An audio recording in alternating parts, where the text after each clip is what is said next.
Hello friends, स्वागत है आपका Ruhi Gurukul study YouTube channel पे। तो जैसा कि आप जानते हैं कि हमारी एसएससी जीडी एमटीएस के लिए एक सीरीज चल रही है जिसमें मैं आदित्य कुमार आपके लिए हिस्ट्री की पूरी एक सीरीज लेकर आ रहा हूं। चलिए, तो कल हमने जैसे बात की थी पाषाण युग पढ़ लिया था हमने। आज हम हड़प्पा सभ्यता के बारे में समझेंगे। तो चलिए स्टार्ट करते हैं। हड़प्पा सभ्यता, पहले हम समझ लेते इसके माइंड मैप को कि हम किस तरह से आगे बढ़ने वाले हैं। ठीक है, समझ लेते हैं कि हम क्या क्या इसमें क्या क्या पढ़ने वाले हैं। ठीक है, तो हड़प्पा सभ्यता, हड़प्पा सभ्यता का सबसे पहले हम देखेंगे उद्भव कैसे हुआ। ठीक है, उद्भव देख लेंगे। उद्भव के बाद हम इसका काल वर्गीकरण देख लेंगे। काल वर्गीकरण, काल वर्गीकरण के बाद हम देखते हैं इसमें इसकी विशेषताएं देखेंगे। इसकी विशेषताओं में क्या विशेषता, एक तरह की विशेषता नहीं थी, इसमें बहुत सारी विशेषताएं थी। उसको हम जाके देखते हैं कि हम इसमें इसकी विशेषता में हम क्या क्या समझने वाले हैं। विशेषता में हम देखेंगे नगरीय,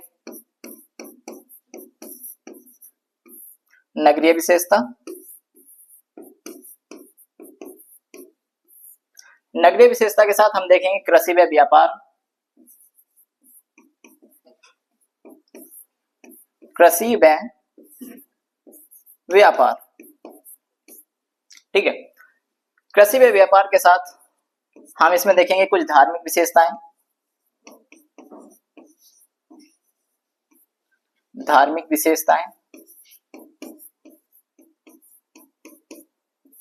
ठीक,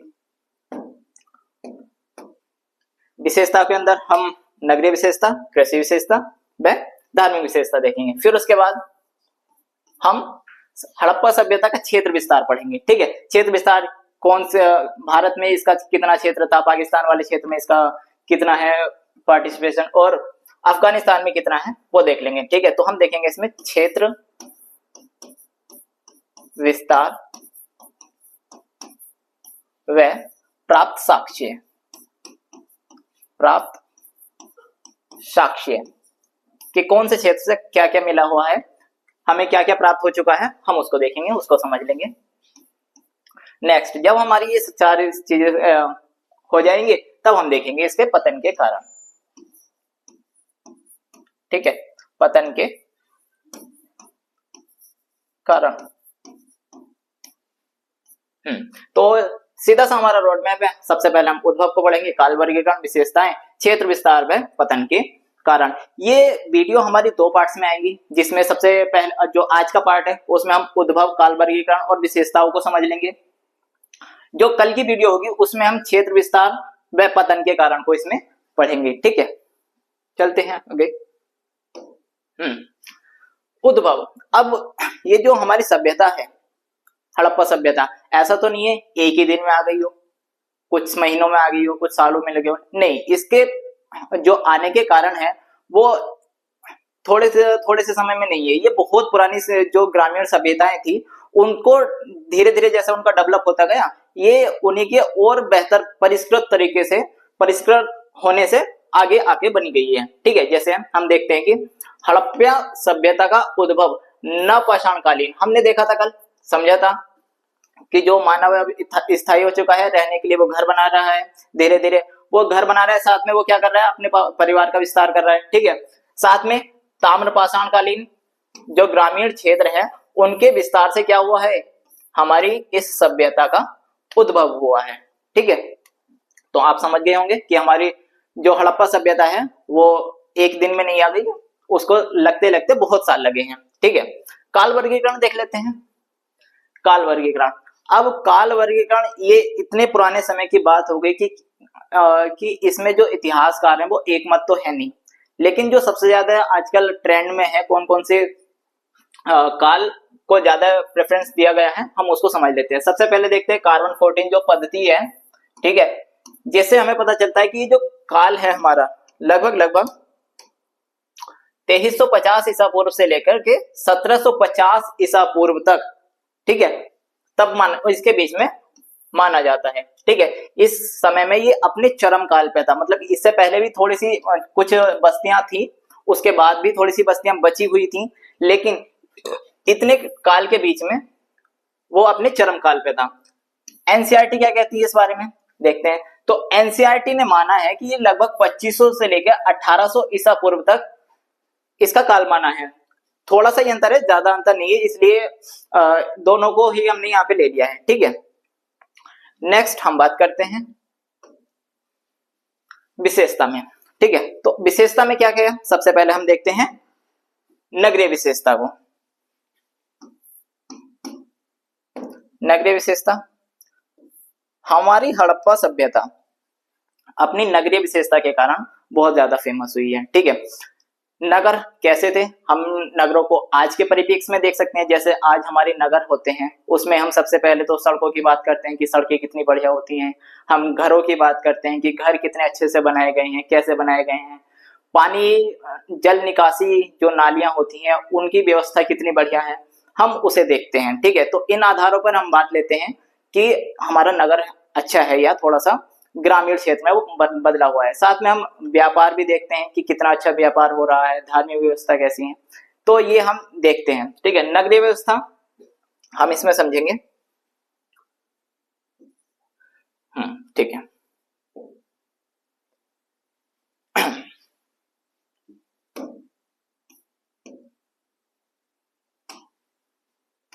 एक चीज इसमें आप समझेंगे कि जो हमारी हड़प्पा सभ्यता है, हड़प्पा सभ्यता के अन्य नाम भी हैं। क्या है, जैसे हम देखते हैं सप्त सैंधव, सप्त सैंधव या सिंधु घाटी सभ्यता, घाटी सभ्यता। अब मैं यहाँ पे वापस इसलिए आया हूं क्योंकि मैं आपको बताना चाहता हूं कि इसके जो नगरीय बनने के कारण है, उसमें सप्त सैंधव जो देश कहा जाता है, वो 7 ऐसे प्रदेश थे जो बहुत ज्यादा डेवलप हो गए और उनको नगर की श्रेणी में रखा गया। बाकी जो धीरे धीरे डेवलप हो रहे थे, धीरे धीरे ग्रामीण क्षेत्र थे, ग्रामीण भी थे, वहां पे नगर भी थे, लेकिन इन 7 नगरों की वजह से इस हड़प्पा काल को हम नगरीय व्यवस्था कहते हैं। ठीक है, तो कौन कौन से थे हम उसमें देखते हैं। कौन से थे ये, सप्त सैंधव प्रदेश, सप्त सैंधव प्रदेश। ठीक है, सप्त सैंधव प्रदेश, इसमें हम देखते हैं सबसे पहला आपका हड़प्पा। ठीक है, हड़प्पा के साथ हम देखते हैं मोहनजोदड़ो,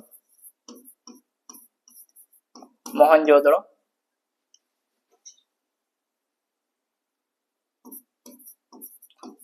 मोहनजोदड़ो के साथ हम देखते हैं चान्होंदड़ो,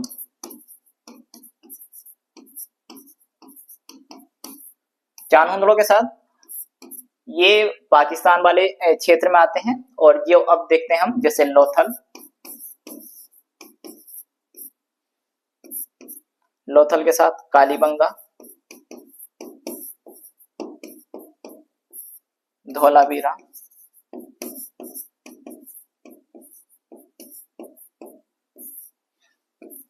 और राखीगढ़ी, बनावली।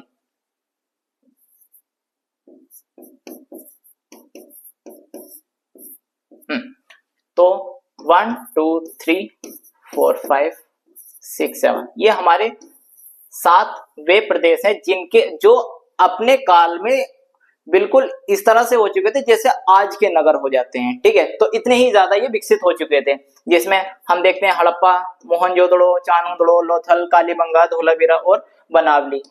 ये पाकिस्तान वाले क्षेत्र में जो आज का पाकिस्तान है, और ये हमारे आधुनिक भारत वाले क्षेत्र में है। ठीक है, तो आप समझ गए होंगे सप्त सैंधव प्रदेश को। इसी विषय में हम नेक्स्ट बात करते हैं नगरीय विशेषता। तो अब बात करते हैं कि नगरीय विशेषता में सबसे पहले हम जो देखते हैं कि हमारा जो हड़प्पा सभ्यता है वो 2 भागों में बटा हुए है। मतलब कि हड़प्पा सभ्यता की जो नगरीय व्यवस्था है वो दो भागों में बटी है।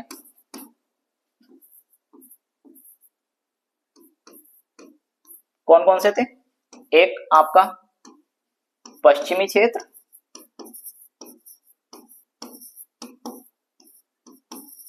क्षेत्र, दूसरा था पूर्वी क्षेत्र।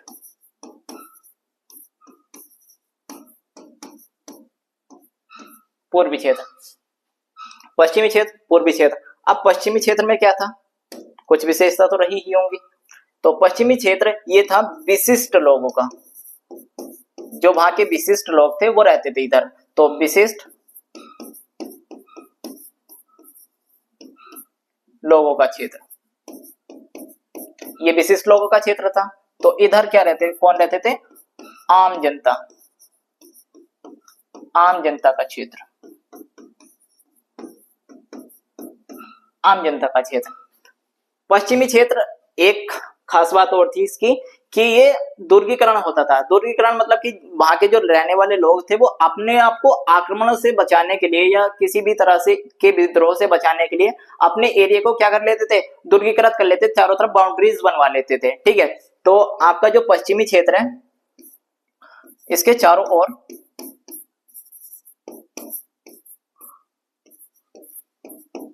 दुर्ग निर्माण,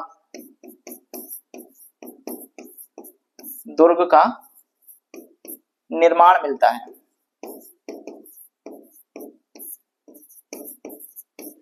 जबकि पूर्वी क्षेत्र में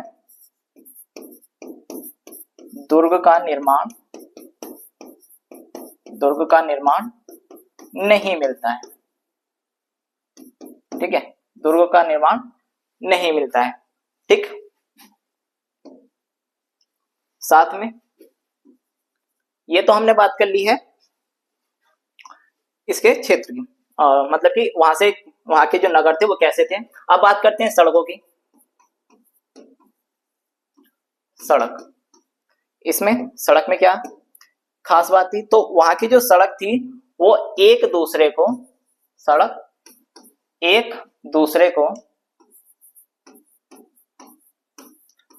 को समकोण पर काटती है, समकोण पर काटती थी।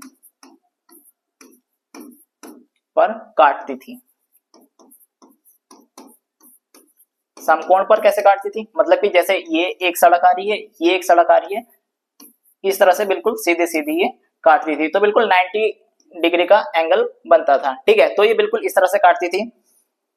ठीक है,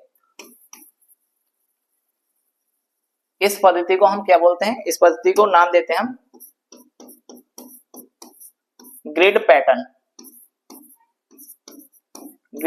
या चेसबोर्ड पैटर्न।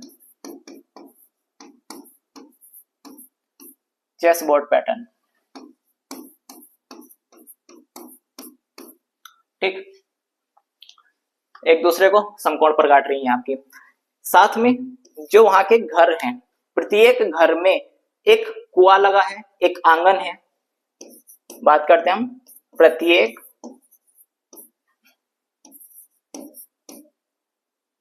घर में आंगन है तथा कुछ घरों में कुएं बने हैं। कुछ घर में कुएं भी बने हुए वहां पे हमें मिलते हैं। कुछ घर सिंगल है और कुछ दो मंजिली बने हुए हैं, 2 मंजिल में बने हुए हैं। तो हम लिख सकते हैं कुछ घरों का निर्माण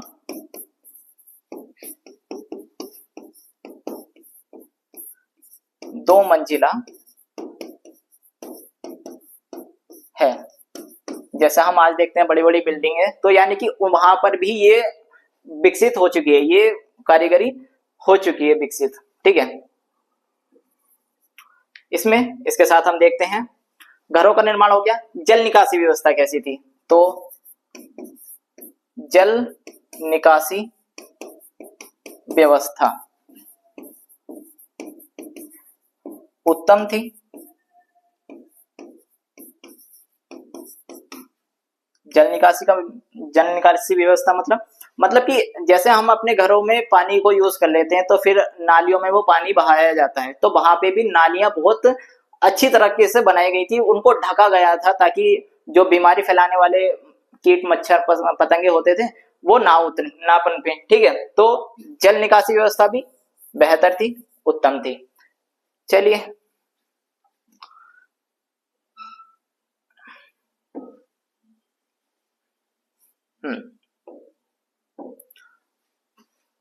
हम बात करते हैं जो आपका कालीबंगा था।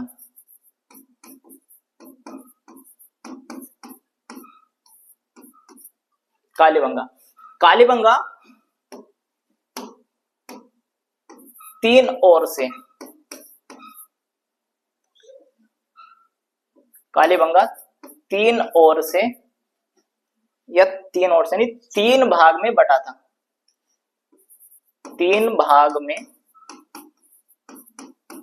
बटा था मतलब क्या था कि सारे जो नगर हमें देखने को मिले हैं वो दो पार्ट्स में डिवाइड थे, एक पश्चिमी भाग एक पूर्वी भाग, लेकिन जो कालीबंगा है वो तीन भाग में बटा हुआ हमें मिलता है। ठीक, एक नगर आपका धोलावीरा,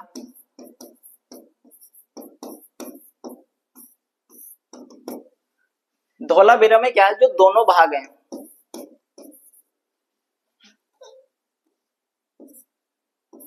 दोनों भाग के चारों ओर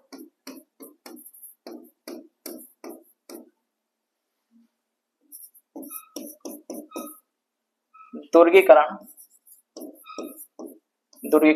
मिलता है। यानी कि धोलावीरा एक ऐसा जगह है जहां पे पूर्वी क्षेत्र में भी दुर्गीकरण हो रखा है और पश्चिमी क्षेत्र में भी दुर्गीकरण हो रखा है। ठीक है, तो ये हमारी नगरीय विशेषता होगी, दो भागों में बटा है, पूर्वी भाग और पश्चिमी भाग में। ठीक है, पश्चिमी भाग आपका विशिष्ट लोगों के लिए और पूर्वी भाग आपका आम जनता के लिए है। पूर्व पश्चिमी भाग जो है वो चारों ओर से दुर्ग है, मतलब कि एलिट क्लास लोग ही हैं, वो ही अपने लिए दुर्ग का निर्माण कराते थे, और जो पूर्वी क्षेत्र है उसमें दुर्ग का निर्माण हमें नहीं मिलता। साथ में सड़क कैसी है, वहां पे सड़क एक दूसरे को समकोण पर काटती हैं, कुछ इस तरह से, जिसको हम ग्रिड पैटर्न या चेसबोर्ड पैटर्न भी कहते हैं। प्रत्येक घर में आंगन है, आंगन यानी कि आप जिसे बरामदा वगैरह कहते हैं अपने घर के, यानी कि चारों तरफ को कमरे बने हुए होते हैं और बीच में खेलने कूदने के लिए बैठने के लिए आंगन होता है। ठीक है, कुछ घरों का निर्माण 2 मंजिला है, जल निकासी व्यवस्था उत्तम है। कालीबंगा से हमें तीन भागों में बटा मिलता है और धोलावीरा दोनों भाग उसके दुर्गीकरण मिलते हैं। अच्छा हाँ, एक क्वेश्चन है जो एसएससी जीडी 2021 में पूछा गया था कि हड़प्पा सभ्यता के अन्य शहरों के विपरीत धोलावीरा शहर को डैश भागों में विभाजित किया गया था। प्रत्येक भाग विशाल पत्थर की दीवारों से घिरा था, मतलब कि विशाल पत्थरों की दीवार, मतलब ये दुर्गीकरण था। ठीक है, तो कितना था, अभी हमने देखा ये 3 भागों में डिवाइड हुआ था। ठीक है, नेक्स्ट कृषि व व्यापार की बात कर लेते हैं। हमारा जो हड़प्पा सभ्यता है वो सिर्फ नगरों को लेकर के भी विकसित नहीं था, साथ में वो कृषि और व्यापार के लिए भी बहुत ज्यादा फेमस हो चुका था। देश में ही नहीं, विदेशी सभ्यताओं में भी। विदेशी सभ्यताएं जैसे आपकी मेसोपोटामिया की सभ्यता होगी, मिस्र सभ्यता होगी, इनमें वो बहुत ज्यादा फेमस हो चुका था। क्या किस वजह से फेमस था वो भी देख लेते हैं हम अगर कृषि की बात करें तो भारत में जो कृषि उगाई जाती थी वो उसमें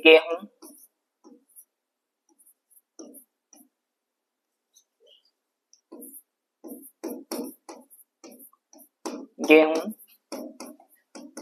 चावल, जौ, राई, मटर, कुछ इस तरह की फसलें उगाई जाती हैं, मटर आदि फसलें उगाई जाती थी। ठीक है, आपका जो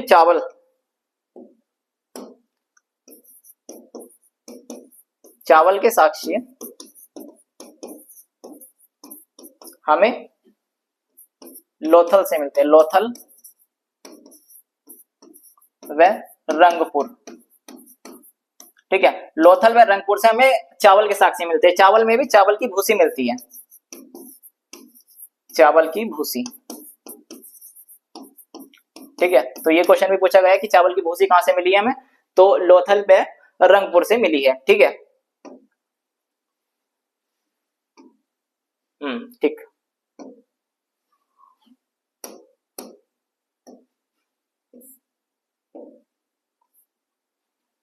लोथल व रंगपुर से हमें मिल चुकी है। इसके साथ हड़प्पावासी और क्या उगाते थे, हड़प्पावासी कपास उगाते थे, कपास,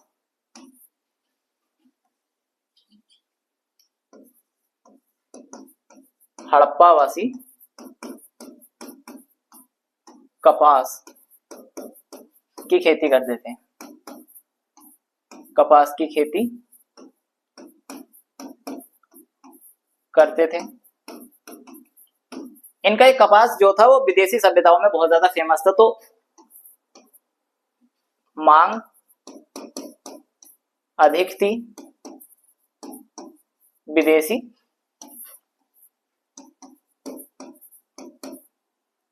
सभ्यताओं में, विदेशी सभ्यताओं में।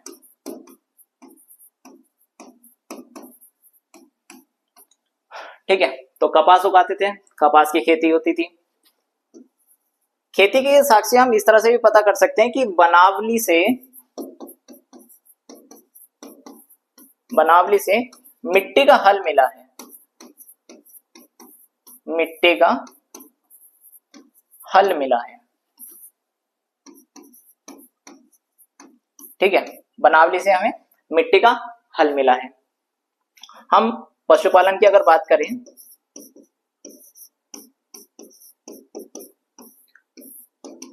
तो हड़प्पावासी पशुपालन भी करते थे कृषि के साथ। पशुपालन हालांकि थोड़ा सा कृषि के मुकाबले कम था, लेकिन था। क्या क्या पालते थे वो गाय, भैंस, ठीक है, ऊंट के भी कहीं कहीं ऊंट की हड्डियों के साक्ष्य भी मिले हैं। ठीक है, गाय भैंस ऊंट पालते थे वो। साथ में कुबड़ वाला बैल, कुबड़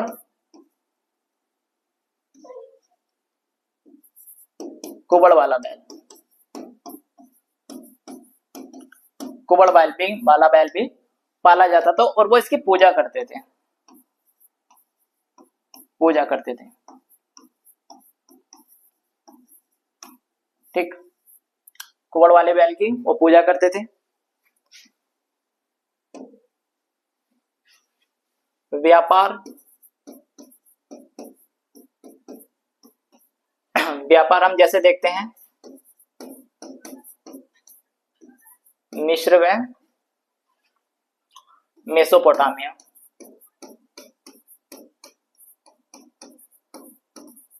मिस्र व मेसोपोटामिया सभ्यताओं से होता था। ठीक है, ये विदेशी हैं, विदेशी सभ्यता है।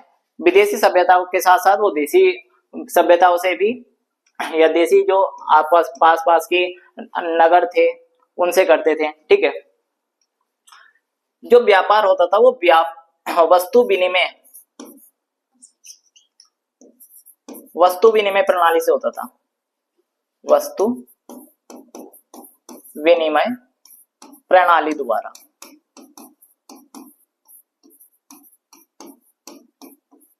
व्यापार, वस्तु विनिमय प्रणाली क्या है इसको समझते हैं।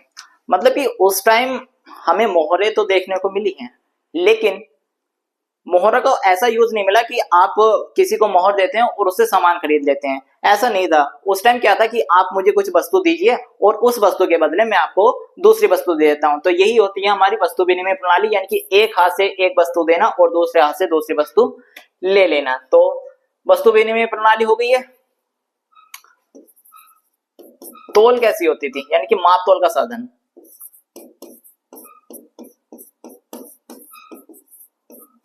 माप तोल 16 के गुणज में होता था, 16 के गुणज में होता था।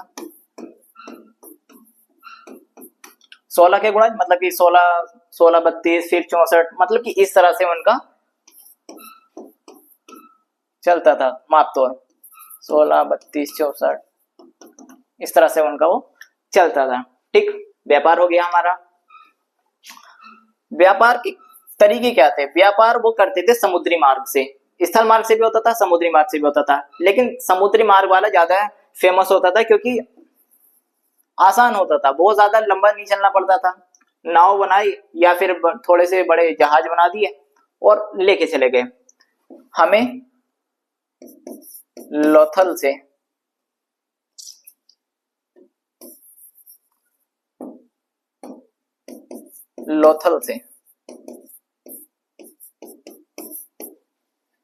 बंदरगाह के साक्ष्य मिलते हैं, बंदरगाह के साक्ष्य। ठीक है, तो यानी कि बंदरगाह जो लोथल है, लोथल को क्या बना रखा था? बंदरगाह उन्होंने बनाया था। ठीक है,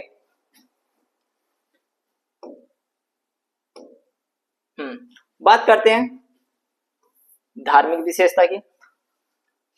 व्यापार भी अच्छा हो रहा है, कृषि भी अच्छी हो रही है, समुन्नत जल निकासी है, अच्छे अच्छे घर बन चुके हैं। तो यानी कि एक तरह से देखा जाए तो हड़प्पा वासी अपना आडंबर तो नहीं दिखा रहे हैं, लेकिन बहुत अच्छी जिंदगी वो जी रहे हैं। ठीक है, तो जो लोग अच्छी जिंदगी जीते हैं फिर उसके बाद वो चिंतन मनन भी करना स्टार्ट कर देते हैं, जिसमें जैसे हम धार्मिक विशेषताओं में देखते हैं। तो धार्मिक विशेषता कैसे पता चलती है कि हाँ वो धार्मिक थे? तो उस हम वहां से मिली मृण मूर्तियों से हमें पता चलता है, यानी कि अधिकांश मूर्तियां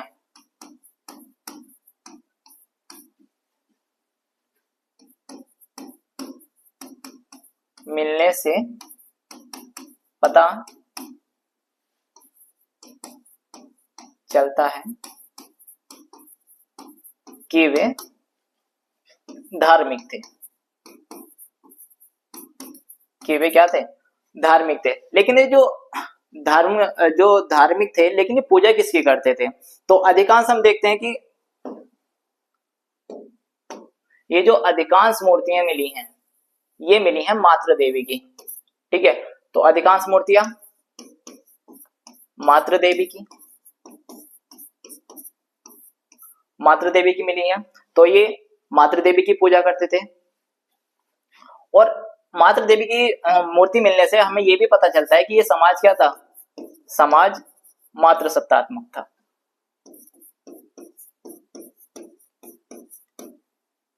मातृ सत्तात्मक था। मातृ देवी की पूजा होती थी। हड़प्पा से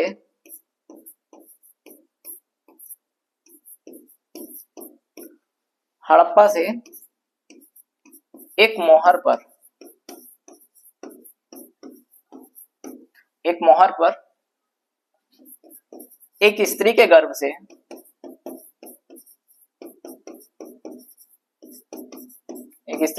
के गर्भ से पौधा निकलता दिखाई देता है।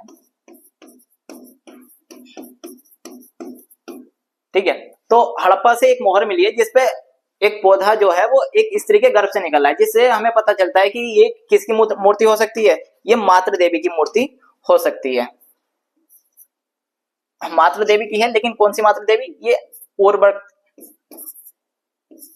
उर्वरता मातृ देवी की मूर्ति।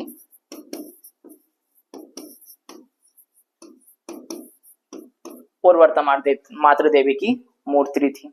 ठीक है, तो अधिकांश जो मातृ देवी हैं उनकी मूर्तियां मिली हैं, लेकिन ये जो पुरुष मूर्तियां मिली हैं वो मिली है भगवान शिव की। ऐसा लगता है कि वो शिव की मूर्ति, जो पुरुष देवता है उनमें वो शिव थे। ठीक है, जो एक मोहर मिली है मोहनजोदड़ो से, जो उनके सर पे एक दो सींग निकलते हुए दिखाई देते हैं, चारों आसपास कुछ पशु वो दिखाई देते हैं। तो पुरुष देवता कौन थे इसमें? पुरुष देवता, संभवतः शिव, भगवान शिव कहते हैं, पशुपति नाथ। ठीक, तो हो चुकी है हमारी पुरुष देवता के बारे में धार्मिक हमने देख ही लिया है कि वो धर्म को भी ठीक ठाक से मान रहे हैं। वो भूत प्रेतों में भी विश्वास करते थे, भूत प्रेतों में भी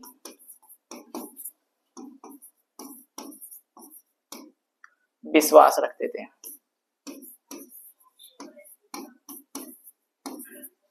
ठीक,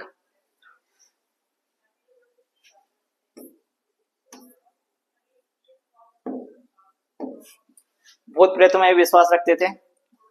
यहां से हमें हमारा जो टॉपिक है धार्मिक विशेषता या नगरीय विशेषता, जितनी भी हमने विशेषताएं पढ़ी वो यहाँ तक समाप्त हो जाती हैं। और कल जो हमारी वीडियो आएगी या नेक्स्ट जो वीडियो आ जाएगी हमारी, वो इससे आगे की, यानी कि इसके क्षेत्र विस्तार कहाँ तक हुए और वहां से क्या क्या साक्ष्य मिले हैं, हम उन पे चर्चा कर लेंगे।